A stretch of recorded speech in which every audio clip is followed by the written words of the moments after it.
फटाक खबरें देखें सिर्फ 30 सेकंड में। डाउनलोड करें तक ऐप और हमारा लिंक है डिस्क्रिप्शन बॉक्स में। प्रदेश में कई जिलों से यूरिया खाद की कमी की कई खबरें देखने को मिली, लेकिन कृषि मंत्री जेपी दलाल ने एक बार फिर प्रदेश में यूरिया खाद की कमी को नकारते हुए इसे विपक्ष का फैलाया हुआ भ्रम बताया।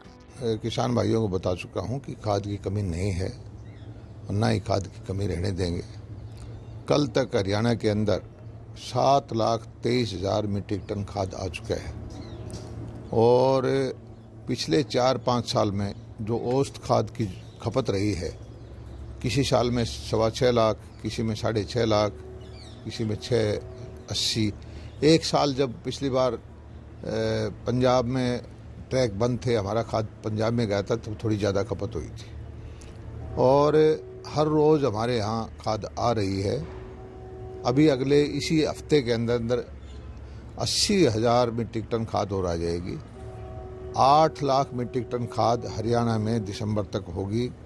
कभी भी इतनी खाद कंज्यूम हरियाणा में नहीं हुई, लेकिन एक ये दुष्प्रचार से प्रभावित होकर के कुछ और सिस्टम से विपक्षी पार्टियों ने जो दुष्प्रचार किया है, किसान भाई जो खाद फरवरी में चाहिए, जो जनवरी में चाहिए, जो मार्च में चाहिए, वो भी अभी लेने लग रहे हैं। वो भी हम देंगे, लेकिन मैं सुनिश्चित कर देता हूं किसान भाइयों के लिए कि जितनी खाद की आपको ज़रूरत होगी, जिस तरह से डीएपी की पहले लाइन लगी थी, डीएपी पिछले 1 महीने से कोई नहीं ले रहा, हमारे पास है अवेलेबल।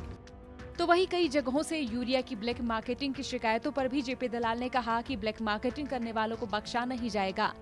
बहुत सारे लोगों ने अभाव कमी दिखा करके ब्लैक मार्केटिंग की कोशिश की है। हमने एफआईआर भी दर्ज की है। बहुत सारे लोग व्यापारियों के लाइसेंस भी कैंसिल किए हैं। अधिकारियों को बड़ा सख्त आदेश दिया है कि कोई भी आदमी किसान शिकायत करे तो उस पर तुरंत कार्रवाई करें। और किसान भाइयों से मेरी प्रार्थना है कि दबाव में बिल्कुल ना आए। कोई अगर व्यापारी, कोई यूरिया बेचने वाला आपको ज़बरदस्ती अगर कोई पेस्टिसाइड या कोई और चीज़ देता है, आप तुरंत मुझे उसकी सूचना दे दें, अपने डीडीए को सूचना दे दें, कृषि अधिकारी को सूचना दे दें, एसडीएम को सूचना दे दें। हम कानूनी कार्रवाई करेंगे उसके खिलाफ सख्त से सख्त, और किसी भी कालाबाजारी करने वाले को बख्शा नहीं जाएगा। विपक्ष के फैमिली आई कार्ड के बहाने बुजुर्गों की पेंशन काटने के आरोप पर जेपी दलाल ने कहा कि सरकार किसी भी जरूरतमंद बुजुर्ग की पेंशन नहीं काट रही है। अब ऐसे परिवार हैं जो इनकम टैक्स पे करते हैं, जिनकी 20-20 लाख, 15-15 लाख रुपए की आमदनी है साल की, और वो ये पेंशन ले रहे हैं, तो ये कहाँ तक उचित है? पेंशन देने का मतलब ये है कि जो हमारा कमज़ोर आदमी है, जो कमज़ोर परिवार है, कमज़ोर बुजुर्ग है, उसको पेंशन दे। लेकिन जो आदमी लाखों रुपए कमा रहे हैं वो पेंशन लें, तो ये तो गरीब का हक खाने वाली बात है। तो वहीं शराब बेचने या पीने के लिए युवाओं की उम्र 25 से 21 साल करने पर विपक्ष ने कहा कि ये सरकार युवाओं को रोजगार देने की बजाय नशेड़ी बना रही है। इस पर जेपी दलाल ने दूसरे राज्यों का जिक्र करते हुए कहा कि ये नीति देश में 17-18 राज्यों में पहले से है और जहां नहीं है वहां 21 से 25 साल के 15 से 16 हजार युवाओं पर शराब बेचने और पीने के केस दर्ज हैं। ऐसे में ये नीति बहुत सोच समझकर युवाओं को अपराधी बनने से बचाने के लिए बनाई गई है।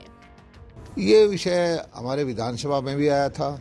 हमारे एक्साइज मिनिस्टर ने इसका जवाब दिया था कि पूरे देश में लगभग 17-18 प्रदेशों में उससे भी ज़्यादा ये नीति है।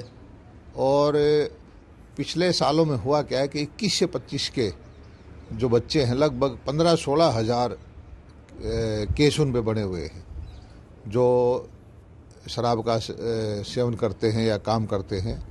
तो उनको अपराधी बनाने की बजाय आजकल 21 साल का बच्चा पूरा मैच्योर हो जाता है, नौकरी भी करने लग जाता है, और तो उस खूब सोच विचार करके ही ये नीति हमने बनाई है। कृषि मंत्री जेपी दलाल ने एक बार फिर से यूरिया की कमी न होने की बात कही है और इसी के साथ किसानों से सब्र रखने की अपील की है। इसके साथ ही युवाओं और बुजुर्गों को लेकर विपक्ष के आरोपों पर पलटवार कर अपनी सरकार का बचाव किया। अब ऐसे में सरकार और विपक्ष की सच और झूठ का फैसला तो जनता को ही करना है। यह खबर हरियाणा तक के लिए भेजी है भिवानी से संवाददाता जगबीर घणगस ने। हरियाणा की चौगरदा की खबरों के लिए बने रहिए हरियाणा तक के साथ।